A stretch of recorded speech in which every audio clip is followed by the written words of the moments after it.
हबीबी करीम, आज का ये जलसे आम जलसे रहमतुल लिल आलमीन ज़ेर एहतमाम मजलिस बचाओ तहरीक शनशीन पे तशरीफ़ फरमा मेहमान खुसूसी उलमा इकराम, रुफ़क़ा कार, शोरा इकराम, महफिल में मौजूद बुजुर्ग हजरात, नौजवान साथियों, अब रात के 1 बज रहे हैं। लैला शब ने अपना जुल्फ़े बिखेर चुकी है।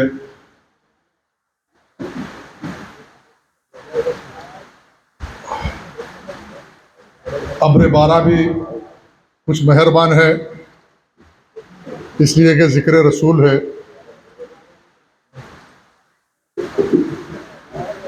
अल्लाह रब्बुल आलमीन की ये मर्ज़ी रही कि अल्लाह रब्बुल आलमीन इंसानियत की सलाह व फलाह के लिए बेशुमार नबी और रसूल मबूस फरमाए। आदम अलैहिस्सलाम से लेकर ख़ातमुन नबीन हुज़ूर अहमद मुस्तफ़ा मोहम्मद अरबी रूही फ़िदा कमली वाले मुस्तफ़ा सल्लल्लाहु अलैहि वसल्लम के पैगाम तक अल्लाह रब्बुल आलमीन ने जिस अरवाह पाक को अपने हाथ बेमिसाल से ताज खुल्लत पहनाया, उसको नबी और रसूल का दर्जा अता फरमाया। और अल्लाह ने हर नबी और रसूल की आजमाइश ली और तारीख़ नबियों की भरी पड़ी है। कुरान में ज़िक्र है 23 नबियों का कि अल्लाह ने आदम अलैहिस्सलाम की तवील अरसे तक उनकी आजमाइश ली, तब जाके उनको अल्लाह की खुशनुदी हासिल हुई।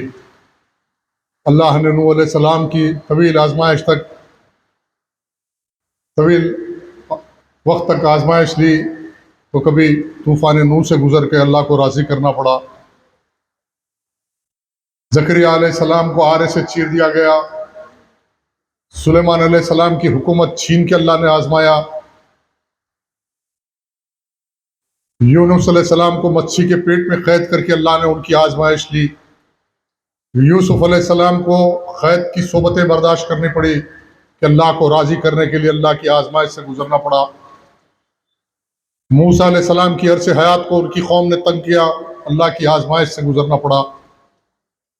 ईसा अलैहिस्सलाम को तख्तेदार पे चढ़ कर अल्लाह की वो राज़ी करना पड़ा।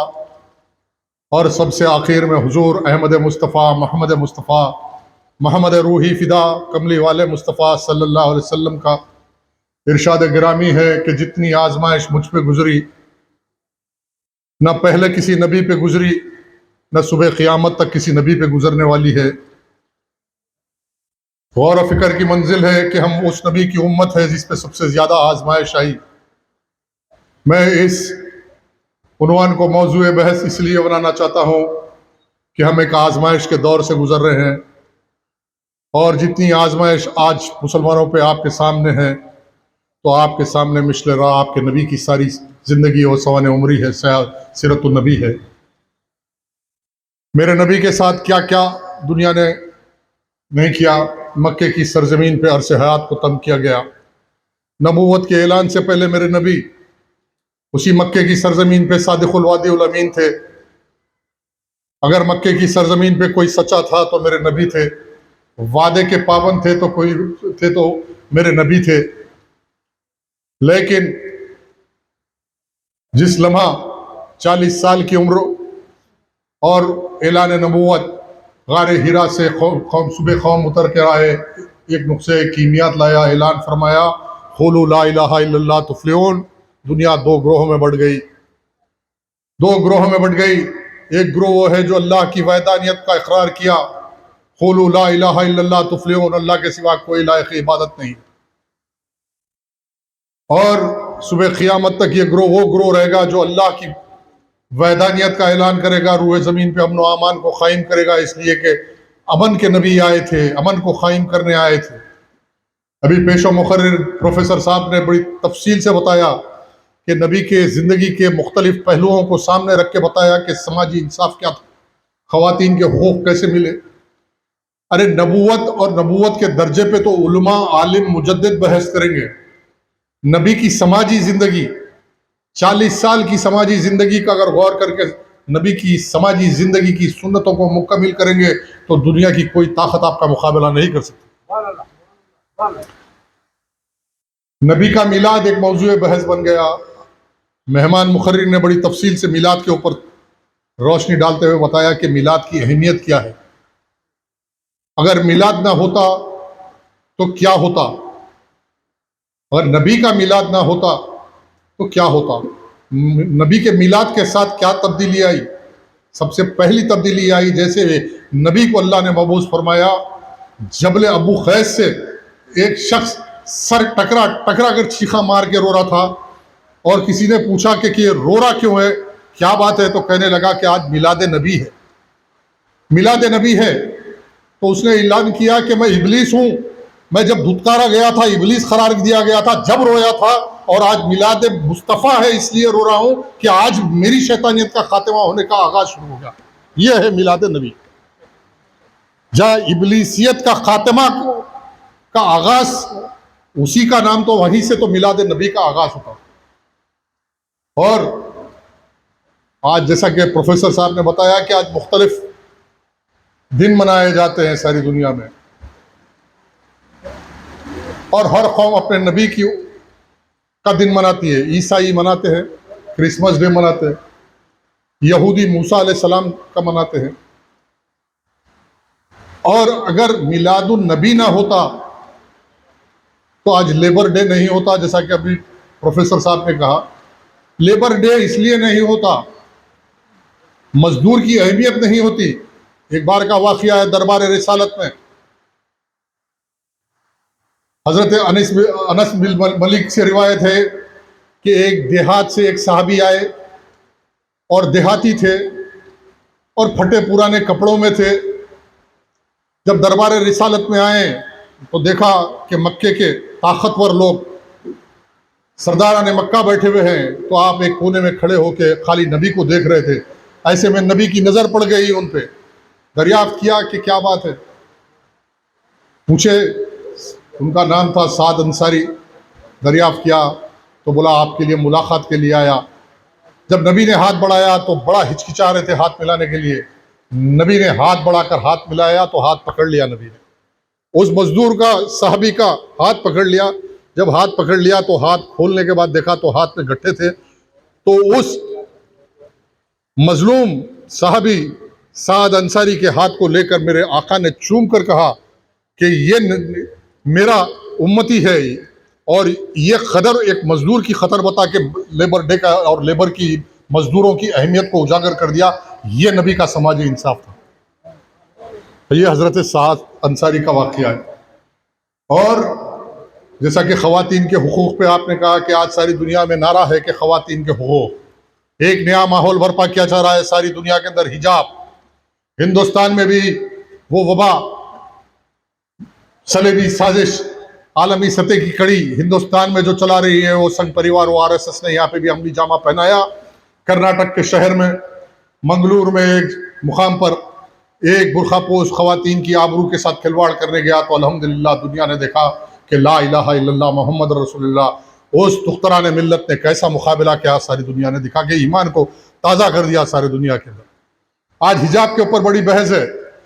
अरे ये साहबे इस्लाम थे जिसने औरत के मर्तबे को बुलंद किया। जैसा कि आपने कहा कि बेटियों को दफन किया जाता था, जिंदा डाल दिया, मार दिया जाता, बेवाओं को जिंदगी अरसे हयात तंग कर की जाती थी, वैसे माहौल में आज हिजाब का मसला ऐसा मसला है, ये हमारा शरई मसला है। अगर इस हिंदुस्तान की अदलिया भी फैसला करेगी तो यहाँ शरीयत एक्ट 1937 के मुताबिक फैसला होगा। ये हमारा मुताबिक है। किसी जज के नजरियों की बुनियाद पे, इनफिरादी सोच फिक्र की बुनियाद पे फैसले नहीं किया जा सकते। ये शरई मसला है। कुरान की रोशनी में ये मुफ्तियों के मुताबिक, ये उलमा के मुताबिक, ये इजमा के मुताबिक, उनको सामने रखते हुए उनके मशवरे की बुनियाद पे एक कानून बनाया जाएगा और हिजाब में कोई तब्दीली नहीं हो सकती। मुसलमान इस मसले में कोई कॉम्प्रोमाइज नहीं करेगा। आज हिजाब के मसले को सारे मुल्क के अंदर, अरे आपसे लेना क्या देना क्या।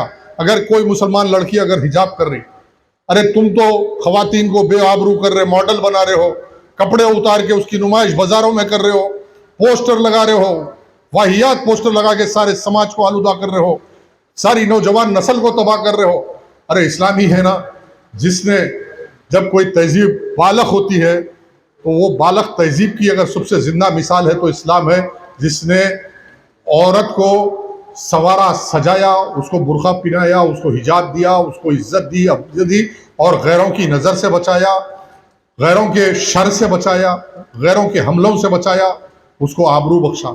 लेकिन आज देखा जा रहा है कि एक नया माहौल बर्पा करके ख़वातीन को बेआबरू करने की कोशिश की जा रही है। इसे मुसलमान बर्दाश्त नहीं करेगा।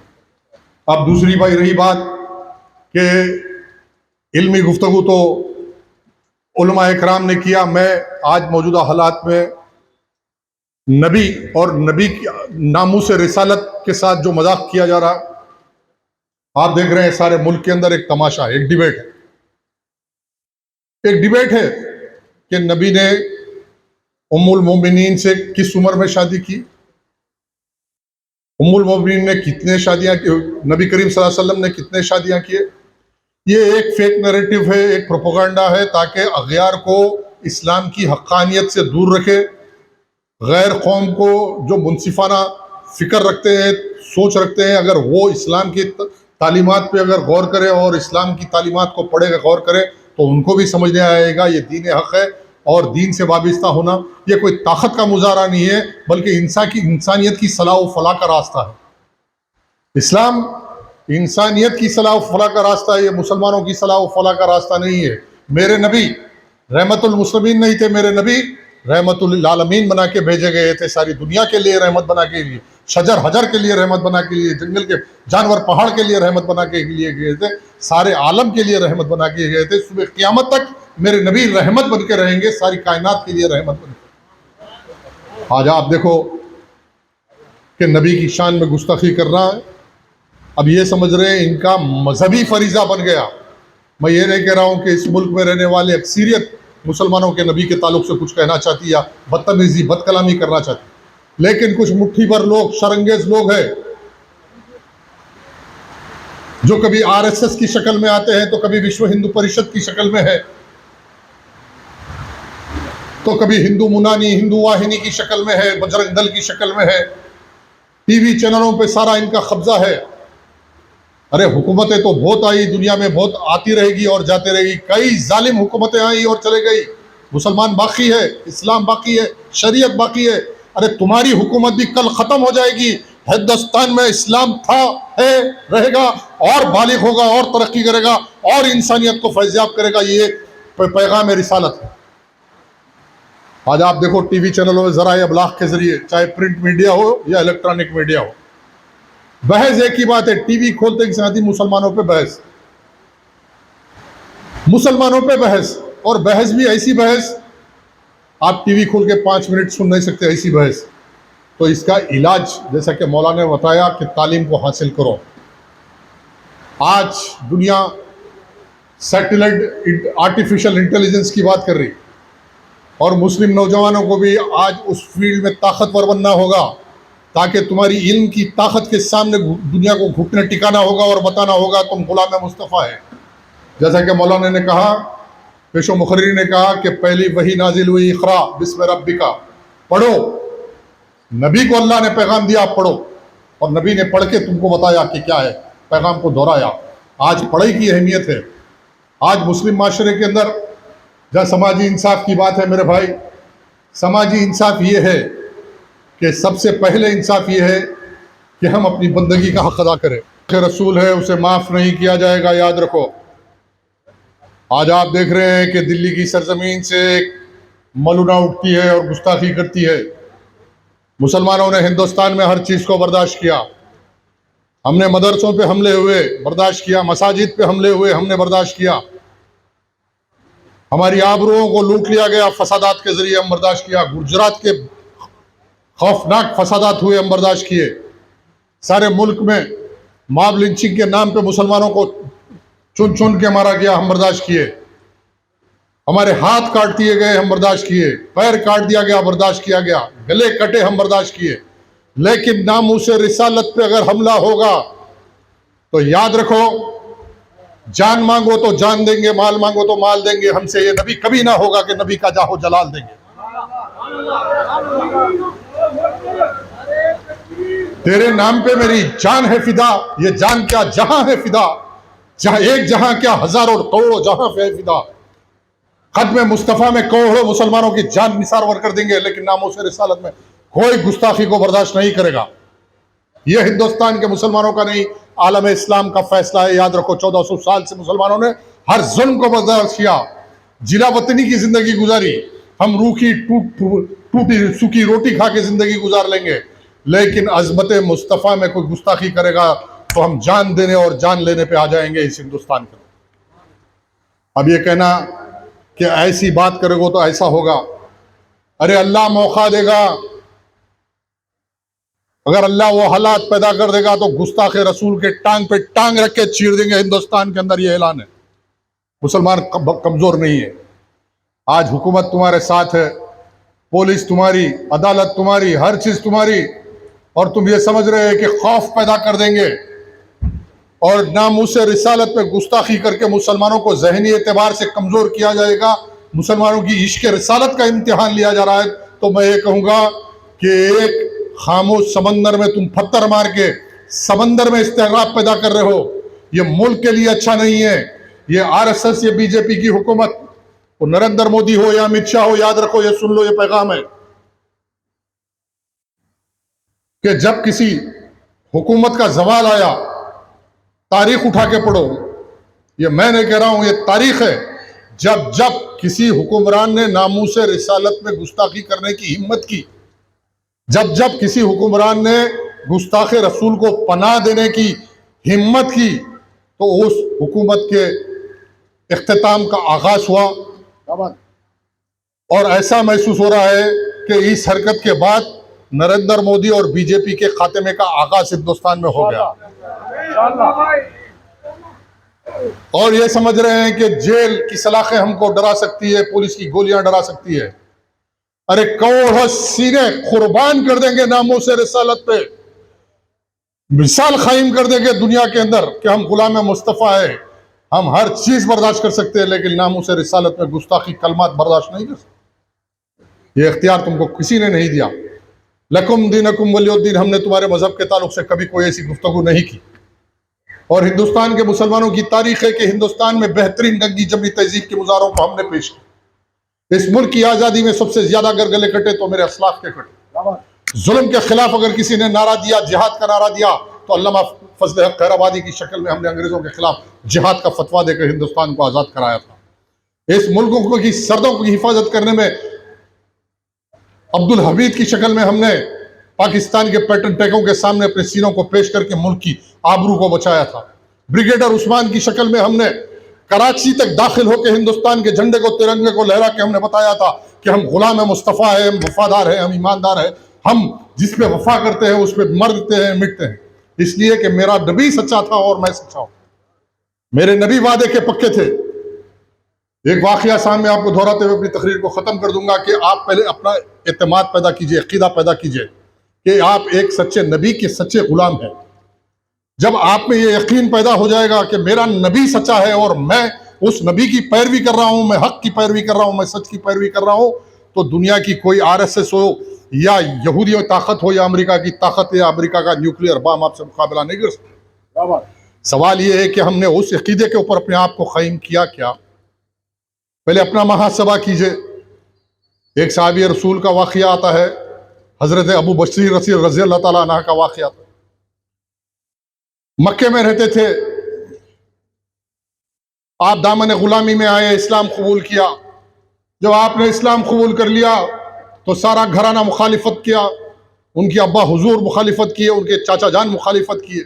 हद ये हुई कि मक्के में अपने घर के अंदर उनको बेड़ियां डाल के कैद कर दिया गया। कभी बाहर निकलते तो बेड़ियों में मक्के की सड़कों पे फिरते, पैर लहलुहान हो जाते और मक्के की जमीन के ऊपर उनके कदमों के खून के निशान रहते। एक दिन मौका पाकर दौड़ते हुए मदीने मुनव्वरा आ गए, दरबार रिसालत में हाजिर हो गए। जब हाजिर हुए, हजरत अबू बशीर रज़ी अल्लाह ताला अन्हु इल्तिजा किया, या रसूल अल्लाह मैं आ गया। और ऐसा अभी जवाब दे रहे थे कि नबी करीम सल्लल्लाहु अलैहि वसल्लम भी बात करने वाले थे पीछे से दो कुरैश के सिपाही आए और कहा कि अबू बसीर को हमारे हवाले कर दो। जब यह मुतालबा किया तो मेरे नबी ने सुलह हुदैबिया में एक वादा किया था। सुलह हुदैबिया में ये माहिदा हुआ था कि कोई मुसलमान मक्के से आएगा मदीने में तो उसको मक्के के उनके हवाले काफिरों के हवाले कर दिया जाएगा।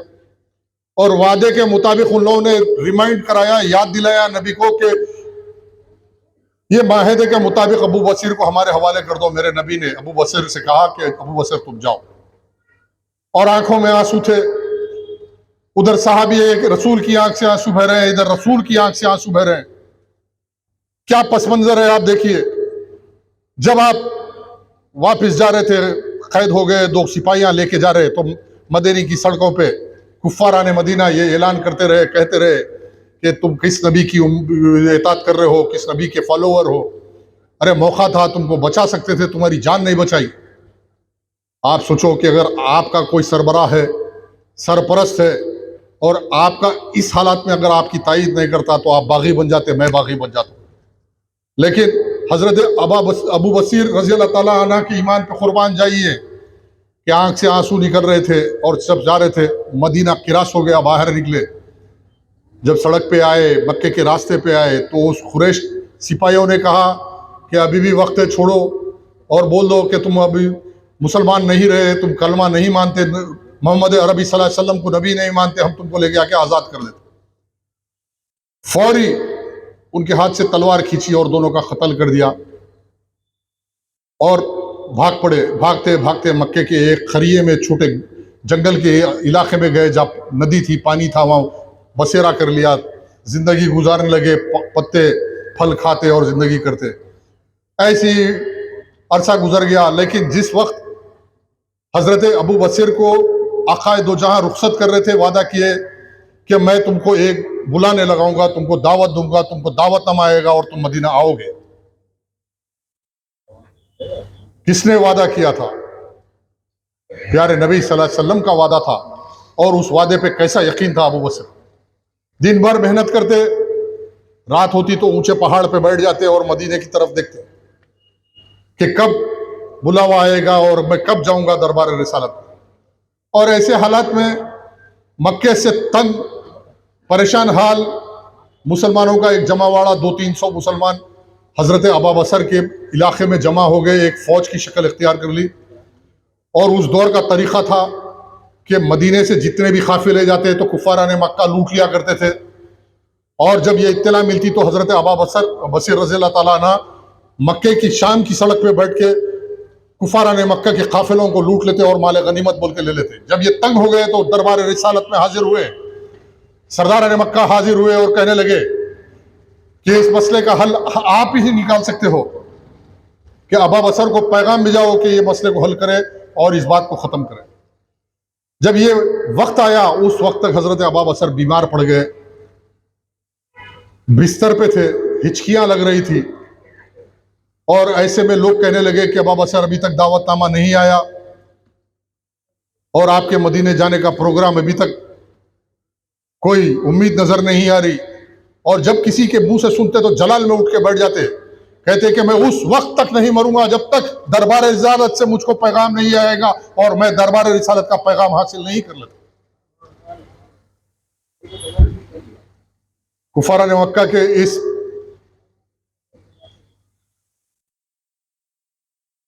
अर्जी पर आगाए दो जहां ने दो साहबी रसूल को मुंतखब किया और भेजा, जाओ अबू बसीर से बात करो और कहो कि अब मदीने में आने की दावत देता हूं।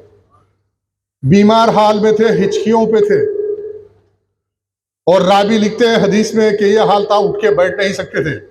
लेकिन जैसे ही इत्तला मिली कि मदीने से खासिद आए हैं और दावतनामा आया, उठ के बैठ गए, कहा ला इलाहा इल्लल्लाह मोहम्मद रसूलुल्लाह, दम आसान हो गया। ये अकीदा, ये ईमान पैदा करो। तुम सच्चे नबी की उम्मत हो और अकीदा पैदा कर लो कि तुम सच है। दुनिया की कोई publicity, propaganda, narrative, narration, TV channel का कहना, अखबारों का कहना तुम्हारे ईमान को डगमगा नहीं सकता। तुम एक शीशा पिलाई दीवार की तरह खड़े होकर दुनिया का मुकाबला करने की सलाहियत पैदा करो। आज वक्त का तगाजा है, मुसलमानों में इत्तेहाद सबसे ज्यादा अहमियत रखता हूं। जो कल तक हुआ हुआ, लेकिन आज जो हालात है, कल ऐसे हालात पैदा किए जाएंगे जैसे म्यांमार में हालात पैदा किए गए, जैसे बोस्निया चेचनिया में हालात पैदा किए गए। ये आरएसएस और बीजेपी को आप अंडर एस्टिमेट मत करो। आप नया माहौल पैदा किया जा रहा है कि मुसलमानों से आरएसएस राब्ता करेगी। आप टीवी चैनल पे देख रहे हैं, मैं भी देख रहा हूं, एक नई तंजीम बना दी गई, एक फितना पैदा किया जा रहा है। मुसलमानों में पहले, सबसे पहला मुसलमान अगर किसी चीज का शिकार हुआ तारीख इस्लाम में तो वो फितने का हुआ। आप मुसलमानों की तारीख पढ़, तारीख के हर दौर में काफिर से ज्यादा खतरनाक और मुजीर मिल्लत इस्लामिया के लिए मुनाफिकीन रहे।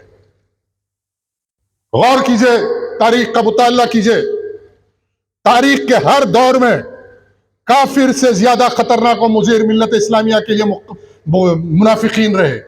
आज एक मुस्लिम राष्ट्र मंच बनाया गया, आरएसएस के इंद्रेश कुमार, और ये इंद्रेश कुमार वो इंद्रेश कुमार है हिंदुस्तान में मक्का मस्जिद बम ब्लास्ट का जिम्मेदार, मालेगांव बम ब्लास्ट का जिम्मेदार, ख्वाजा अजमेरी रहमतुल्लाह अलैह की दरगाह में बम ब्लास्ट का जिम्मेदार। हिंदुस्तान में जितने बम ब्लास्ट हुए, उस बम ब्लास्टों की अगर सही तहकीक की जाए तो आरएसएस का सरबरा इंद्रेश कुमार और मोहन भागवत आज जेल में होते। अरे ये तो दुनिया की तारीख रही मेरे भाई। हर जालिम अपने जुल्म को छुपाने के लिए मजलूम को कसूरवार ठहराता है।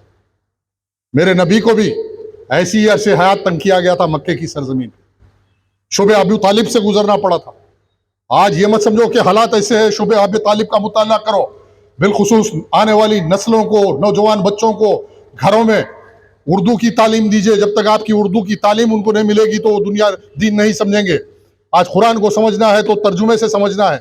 आज अरबी तो जरूर पढ़ रहा है लेकिन कुरान का तर्जुमा मुसलमान बच्चे को नहीं मालूम, उसको शुबे अबू तालिब नहीं मालूम, नबी की सीरत नहीं मालूम, नबी की अजमत नहीं मालूम, तो फिर नबी की अजमत के लिए क्या लड़ेगा वो? अल्लाह रब्बुल आलमीन ने तुम्हारे नबी को कैसे इज्जत दी और कैसे वजह तख्लीक़ कायनात है। अल्लाह रब्बुल आलमीन ऐलान फरमा रहा है कि अगर उनको मबूस फरमा ना होता तो दुनिया कायनात को कायम नहीं करता। लेकिन आज मुसलमान बच्चों को, नौजवानों को ये नहीं मालूम है।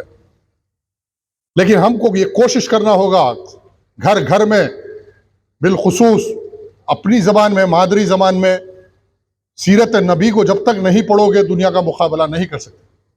आज आप देख रहे हैं कि मुस्लिम राष्ट्र मंच और फिर एक राब्ते का सिलसिला चल रहा कि मुसलमानों में,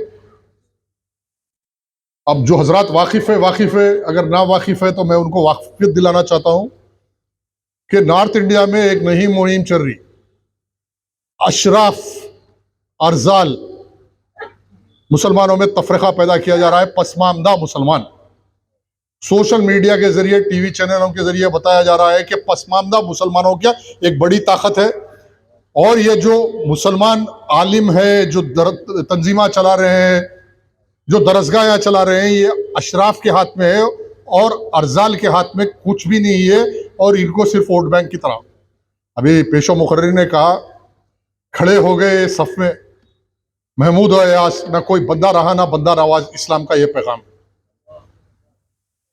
है। और मैं नहीं समझता कि ऐसा मंजर है मुसलमानों में जैसा हिंदू तबके में SC ST BC, ऐसा कोई हालात नहीं है। लेकिन ऐसे हालात मुसलमानों में पैदा करने के लिए कुछ चंद मुनाफिकों को इस्तेमाल किया जा रहा, मुनाफिकों को मुंतखब किया जा रहा, मुनाफिकों को फाइनेंस किया जा रहा, और सीरत के खिलाफ में सीरत के लुकूने बताकर उनको ये बताया जा रहा है कि तुमको जोर और जबर के जरिए तुम्हारे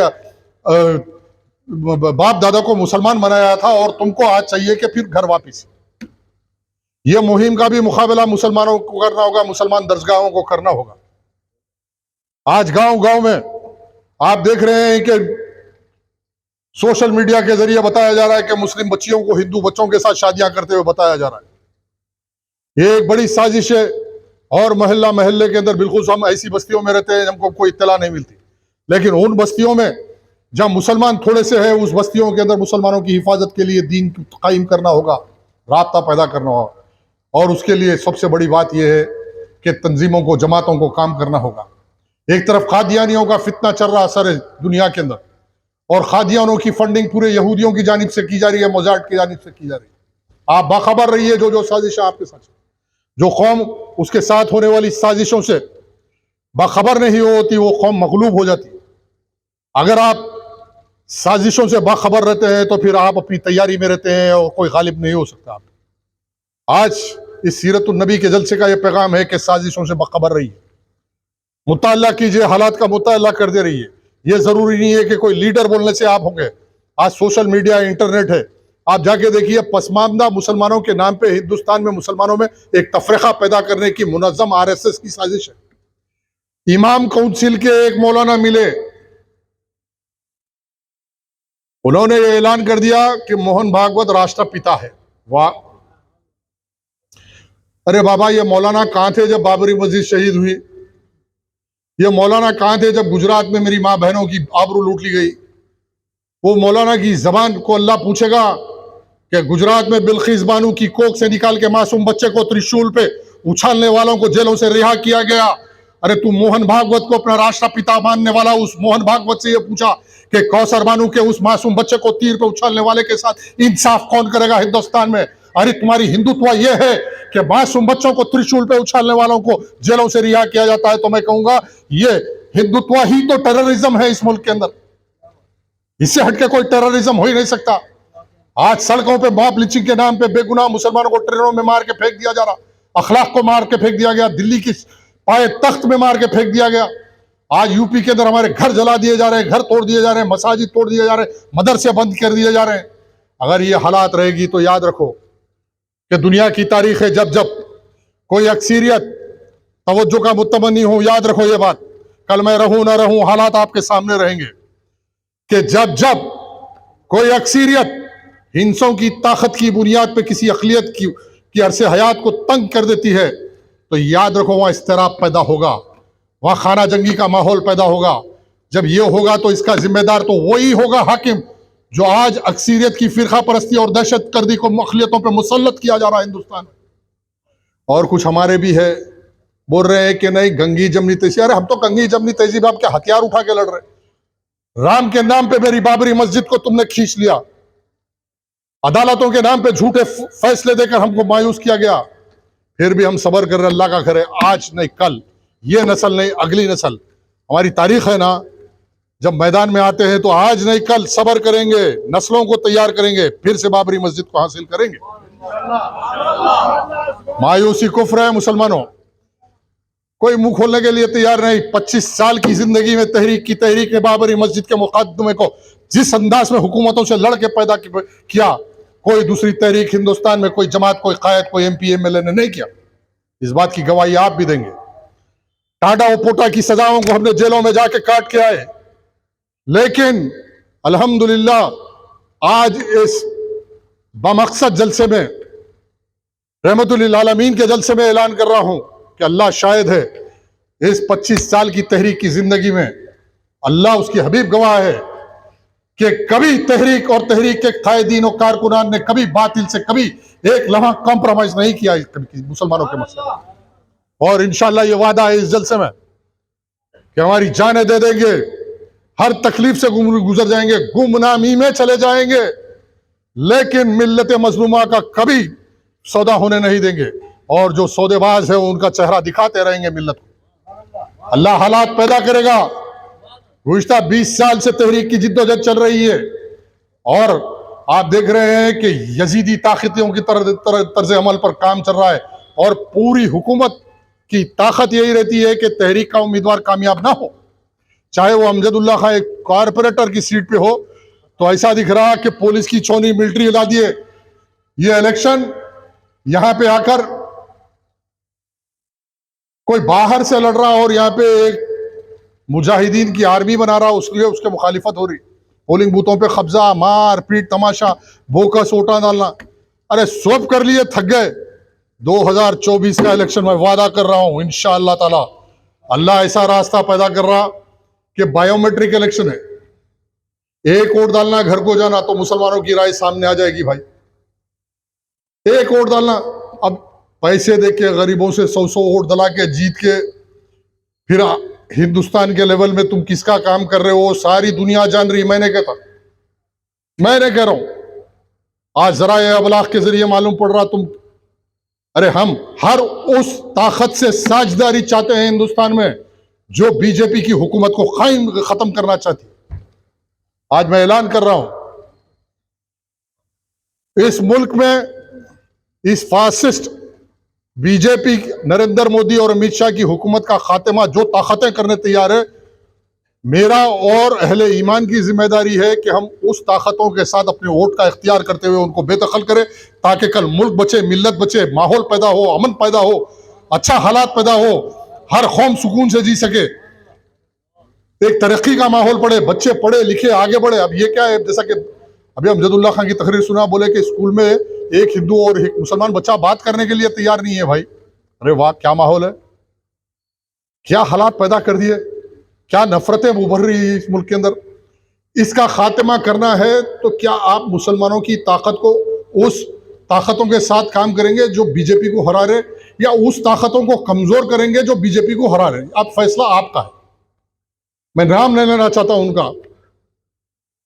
ठीक है, अरे तुम हैदराबाद में इलेक्शन नहीं जीत सकते, तुम क्या हिंदुस्तान में, यूपी में गए तमाशा, गुजरात में गए तमाशा, राजस्थान में गए तमाशा, खाली तुम्हारा जिंदगी तमाशे में गुजर जा रही, कोई मकसद हासिल नहीं।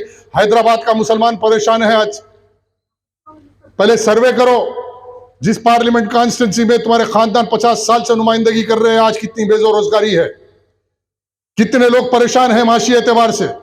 हुकूमतों से ने तुमने कितना हक दिलाया मुसलमानों का, कितने मुसलमान सुरखरू हुए। एक मुट्ठी भर लैंड ग्रैबरों की गैंग, औकाफ के जमीना बेचो, सरकारी जमीना बेचो, खबरस्ताना बेचो, पैखाने बेचो, सब बेचो, शमशान घाट बेचो, सब बेच दो, मर्सिडीज गाड़ियों में फिरो, जिंदाबाद बोलो। इसी का नाम तो जमात है क्या? अरे जमात का कोई नजरिया होना चाहिए, कोई नसबुल ऐन होना चाहिए। पब्लिसिटी की बुनियाद पे कोई जमात इनफरादियत और शख्सियत की बुनियाद पे ज्यादा दिन नहीं चलती। कोई नजरिया नहीं है तो जमात बाकी नहीं रहती।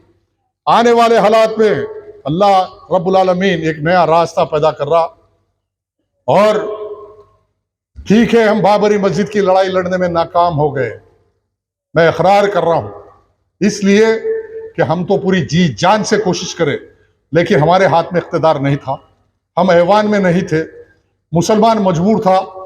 इलेक्शनों में मुसलमानों पे जुल्म करके, पोलिंग बूथों पे कब्जा करके जीत के तुम बाबरी मस्जिद बचा नहीं सके।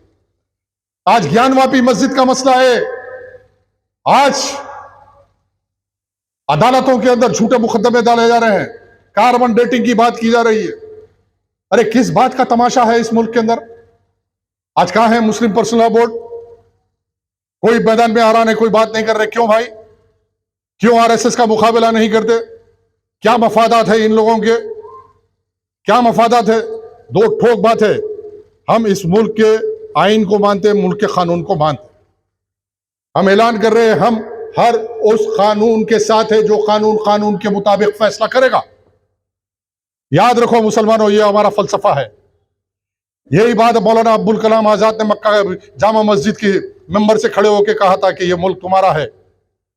और यह मुल्क में आज भी हम ये ऐलान कर रहे हैं कि हम हर उस कानून के साथ है जो कानून की रूह के मुताबिक फैसला करेगा। कानून के नाम पर तोड़ मोड़ के इंसाफ का गला घोटा जाएगा, ना इंसाफी होगी, तो फिर आने वाले हालात के लिए तुम जिम्मेदार होगे। अब कुछ लीडर है भाई जिसके हजारों करोड़ रुपए के एसेट है। मेरा क्या है, मैं तो फकीर आदमी हूं, ना मेरा बंगला है, ना मेरी गाड़ी है। मेरे कहने कुछ है तो अल्लाह, अल्लाह के रसूल की मोहब्बत है, और मजलूमों के लिए लड़ना और उनके लिए आवाज उठाने के सिवा जिंदगी का कोई मकसद नहीं है। मेरी जिंदगी तो खुली किताब है तमाम मुसलमानों के सामने। मेरे वालिद मरहूम अमानुल्लाह खान की जिंदगी सारी खुली किताब है। 25 साल का एमएलए, अपनी आल औलाद के लिए बंगले, महाड़ियां, शादी खाने या फार्म हाउस छोड़ के नहीं गए। अरे छोड़ के गए तो तरबियत देके गए कि अल्लाह की राह में, नबी की मोहब्बत में मुसलमानों के जुल्म के खिलाफ लड़ना तुम्हारी जिम्मेदारी है। यही जिम्मेदारी तो निभा रहे। आज मेरे भाई, डरता वो है जिसको दुनिया में कुछ हासिल करना हो। किसी को 500 करोड़ रुपए का बंगला बचाना है, ब्लैक मनी बचाना है, लैंड ग्रैबिंग करके बंगले बनाए बचाना है। वो केसीआर से डरता, वो अमित शाह से डरता, वो नरेंद्र मोदी से डरता। अरे मैं मेरे पैर की जूती न डरती किसी से, अल्हम्दुलिल्लाह, इसलिए कि गुलाम मुस्तफ़ा की जूती है अमित शाह पे भारी है, ये गुलाम मुस्तफ़ा की जूती है नरेंद्र मोदी पे भारी है। आज मैदान में उतर जाऊं, अभी खामोश में है, ठीक है, अभी हालात का जायजा लेंगे। अरे हालात वैसे आएंगे राजा सिंह, मलोल, कुत्ते का बच्चा, मुसलसिल 10 साल से तमाशा कर रहा हैदराबाद में। मैं तो ऐलान किया था ना, अगर मैं जीत के आया ऐवान असेंबली में आमने सामने आएगा, हाथ डाल के जबान खींच डालूंगा। शेर का बच्चा हूं, याद रखो। कभी पीटने दिखाऊंगा मिल्लत को। मिल्लत के मामले में किसी काफिर के सामने पीटने दिखाऊंगा। 10 साल में उस पर 20 मुकदमे किसने दर्ज किए? तहरीक के अमजदुल्ला खान ने की। आज 10 साल की मेहनत रंग लाई, उसको पीडी एक्ट लगा कोर्ट के अंदर। किसके जिद्दोजहद, किसकी पैरवी थी? अल्हम्दुलिल्लाह मजलिस बचाओ तहरीक के कायद अमजदुल्ला खान। आज तुम सब कर लिए, इलेक्शन हराए, सब हराए, लेकिन अल्हम्दुलिल्लाह अल्लाह जिसको इज्जत देता, दुनिया की कोई ताकत उसको जलील नहीं कर सकती। आज आप देखो, कभी किसी टाइम पे इस मजमे में है लोग, कभी आ जाओ तहरीक के दफ्तर पे, आके आप जायजा लीजिए। मैं नहीं कहूंगा हैदराबाद, निजामाबाद, तेलंगाना, बल्कि दूर दराज कर्नाटक से, कहां से मजलूम, परेशान हाल, मुस्तहक मुसलमान अगर कहीं है और उसकी उम्मीद बंधी हुई है, तो मजलिस बचाओ तहरीक के दफ्तर और उसके कायद अमजदुल्ला खान से। ये प्रजा दरबार जो चलाया जा रहा है, ये सुन्नत रसूल की पैरवी है कि मजलूमों मुस्तहकों की खिदमत करना। मेरे नबी मजलूमों के नबी बन के आए थे, एसीरों यतीमों के नबी बन के आए थे। आज अमजदुल्ला खान ने जो प्रजा दरबार चला रहा है, ये पैरवी सुन्नत रसूल की पैरवी है, मजलूमों की पैरवी है, मजलूमों की मदद की पैरवी है। अल्हम्दुलिल्लाह अल्लाह इतनी तासीर दिया कि आके सोशल मीडिया में एक बार फेसबुक पे ये डाला कि ये मुस्तहक है, ये मुसलमान है, परेशान है। अरे मुसलमान तो मुसलमान, गैर मुसलमानों की मदद कर, जो परेशान हाल है इंसान है। एक बार ऐलान करे तो दुनिया के कोने कोने से लोग मदद डाल रहे हैं उसके अकाउंट के अंदर, लाखों लाखों रुपए का। अरे तुम MP MLA रह के उतना काम नहीं किए। गुज़िश्ता 3 से 4 साल में कम से कम 10 से 15 करोड़ रुपए गरीबों मजलूमों को अगर किसी ने रास्त दिलाया तो अमजदुल्ला खान खालिद ने दिलाया। अल्हम्दुलिल्लाह अल्लाह काम ले रहा, और काम लेगा, और काम करेंगे, और काम करेंगे। अरे हम करेंगे, तहरीक करेगी, तहरीक के नस्लें नस्लें काम करेंगे, तहरीक के वर्करों के नस्ला नस्ला मिल्लत इस्लामिया के लिए काम करेंगे। हम कल भी मजलिस के सिपाही थे, आज भी है। आज की तारीख तक कोई मजलिस बचाओ तहरीक का कायद किसी अगयार के दर पे नहीं गया, कोई सियासी मफाहमत की बात नहीं किया। हम चाहते हैं कि अपनी जमात में एक रिफॉर्मेशन हो, एक एजेंडा बने, एक नजरिया बने, बिलखुसूस जमात मजलूमों गरीबों मुसलमानों के लिए काम करे। ये नहीं कि मुट्ठी भर सरमाएदार। आज बिल्डरों की जमात बन गई, नाजायज कंस्ट्रक्शन करने वालों की जमात बन गई, प्लाटिंग करने वालों की जमात बन गई, सूदखारों की जमात बन गई, मामले करने वालों की जमात बन गई, जालिमों की जमात बन गई, वफ के जजादों को लूटरों की जमात बन गई। क्या इसकी मुखालिफत करना मेरी बात गलत है क्या? नहीं। MP साहब के पास 10,000 करोड़, 5,000 करोड़, MLA अकबरुद्दीन के पास इतने पैसे। अरे ठीक है बाबा, गरीब मजलूमों की भी तवज्जो दो। आज महलों बस्तियों के अंदर हालात देखो जाके। हम घर घर फिरते, पुराने शहर के घर घर से हम वाकिफ, इसलिए कि हम दौरा करके घर घर पे जाके ठहर के बात करते। जब माँ बहनें लरसती तो मैं अल्लाह से दुआ करता हूं कि अल्लाह तू बेहतर जानता, इनकी तकलीफों का तू बेहतर हल निकाल, तू ऐसी क़ियादत को उभार जो इनकी खिदमत कर सके। इज्तिमाइयत की ताकत का नाम ही मजलिस इत्तेहाद और मुस्लिमीन है मेरे भाई।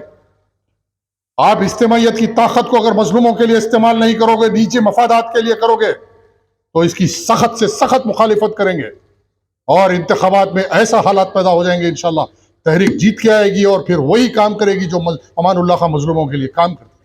ये सुन्नत नबी की लड़ाई है, ये पैरवी के लिए हम लड़ रहे हैं। और आप तमाम से मेरी इल्तिजा है कि हालात से बाखबर रहिए, साजिशों से बाखबर रहिए। प्रोपोगंडा सारी दुनिया में है और बिलखुसूस मैं अल्लाह से दुआ गो हूँ कि अल्लाह तमाम मदारिस की हिफाजत फरमा, मदरसों में पढ़ने वाले बच्चों की हिफाजत फरमा। अल्लाह तू उनके अखराजात का इंतज़ाम करने वाला है। मौला मुसलमानों के दिलों में, साहिब इस्तिताद मुसलमानों के दिलों में वो डाल दे परवरदिगार, ताकि उधर तवज्जो फरमाए, उनके मसाइल को हल कर सके। आज मसाजिद मदरसों के हालात बहुत ख़राब है, हुकूमतों की नज़र मदरसों पे है। आप देख रहे हैं कि उत्तर प्रदेश में मदरसा बिल निकाली गई, सर्वे किया जा रहा है, ठहरो, और एक मुसलमानों की एक जमात पे पाबंदी आयद कर दी, PFI। आज कोई मुंह खोलने डर रहा, PFI पे पाबंदी। ठीक है, PFI वालों ने किया क्या भाई? अगर पीएफआई परेड कर रही है, लाठी चला रही है, पीएफआई तैयारी कर रही है, ठीक है, बैन करो। कानून के खिलाफ है तो बैन करो, अगर आइन के खिलाफ है तो बैन कर दो, मैं भी मुखालिफत नहीं करता। लेकिन आरएसएस पे क्यों बैन नहीं होता हिंदुस्तान में? आरएसएस के रोडों पे, सड़कों पे हथियार लेकर मुसलमानों की बस्तियों में दाखिल होकर हमला कर रहे हैं। अगर ये दो नीति चलेगी तो ये मुल्क नहीं चलेगा।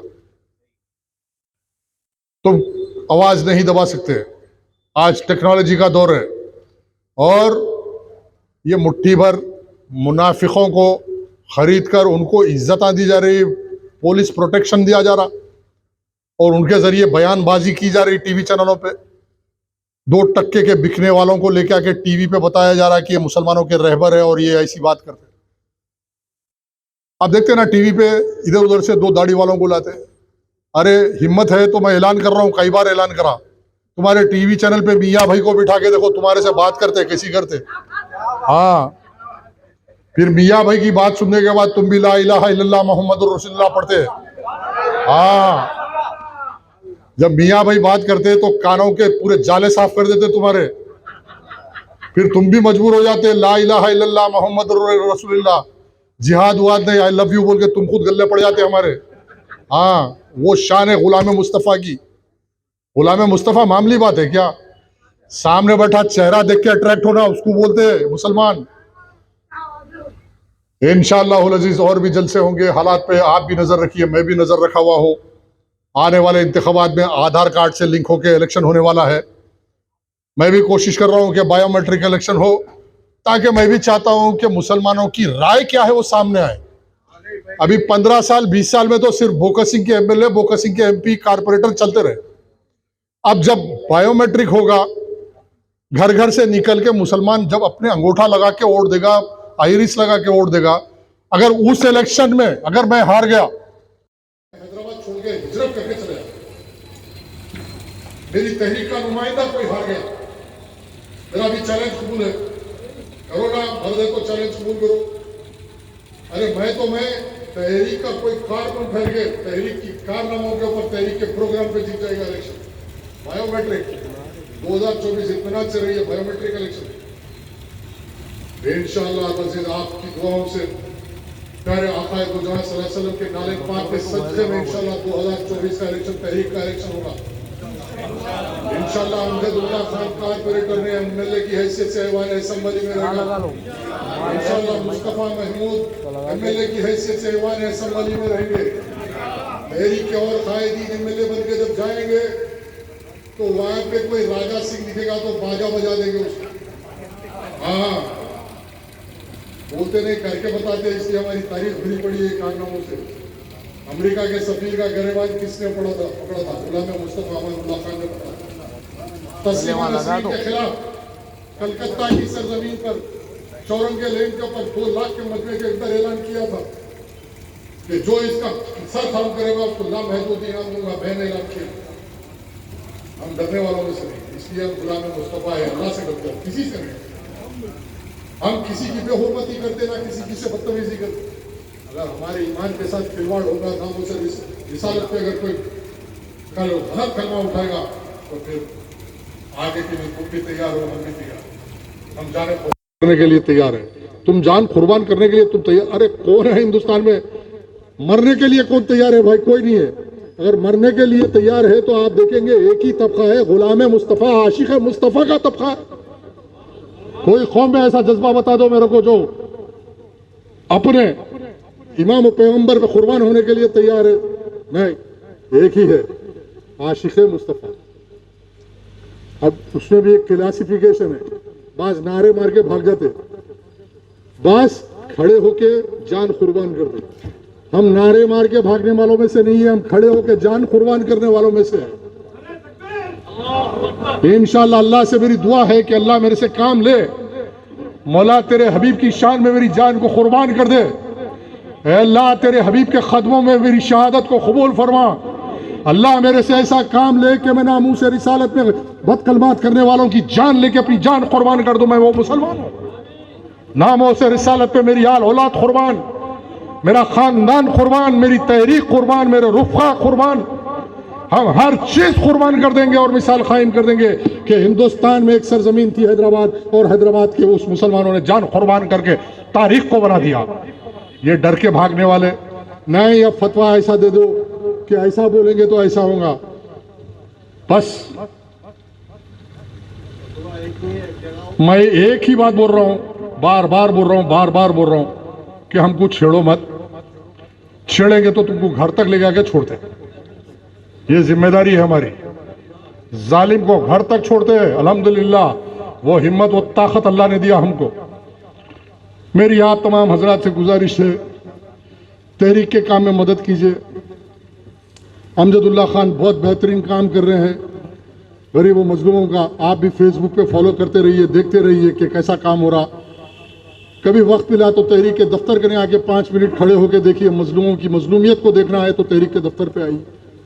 अमजदुल्ला खान के प्रजा दरबार में आके देखिए मजलूमों की क्या हाल है, मिल्लत की क्या हालत है। आज कोई एमएलए मजलूम से मिलने तैयार है, ना एमपी मिलने तैयार है। अरे पहली बात तो 5 करोड़ 4 करोड़ की गाड़ी में गनमैनों के साथ फिरते इन मजलूमों से क्या मिलते। मजलूमियत को जो समझता तो मजलूम को समझता। बराए करम तहरीक और तहरीक के इस काफिले की मदद कीजिए। इंशाअल्लाह सरकार के नालन पाक के सदक़े में एक दिन आएगा, हम कामयाब होंगे। और कामयाबी हमारी नहीं रहेगी, वो अल्लाह अल्लाह के हबीब के मकसद के लिए कामयाबी होगी। हमारे लिए कोई अना है न कोई कामयाबी है, एक मकसद के लिए काम है और इस दुनिया से गुजर जाना है। आखिर उद्दावाना अल्हम्दुलिल्लाहि व रब्बिल आलमीन।